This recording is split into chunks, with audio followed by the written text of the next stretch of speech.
how can someone who's dealing with depression prepare themselves to engage in mindful journaling? Yeah, and that's a interesting area because depression, there's so many variables, the way you Hmm. eat, the way you sleep, and all these areas, right?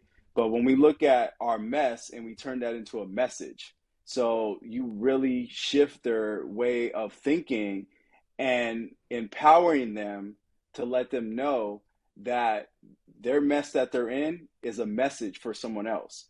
And oftentimes, when we shift that and we start to want to give to others, and that could be as simple as giving to a friend or giving to a relative, but when we start to shift that kind of concept of not just focusing on ourselves, because sometimes we focus on ourselves so much and that becomes the barrier, that becomes the obstacle, right? But when we start to shift and we give to others and we shift that mindset, our mess turns into a message, then we can start to break down those barriers because it is something that has to be habitual, right?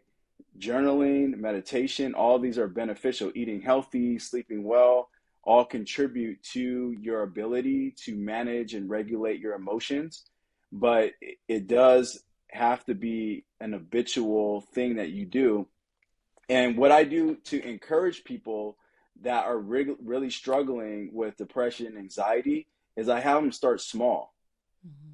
We don't go straight into the journaling. We start small, just so they can see small wins. And just we keep building those small wins because it's the consistency of doing it on a daily basis that they're going to actually see progress.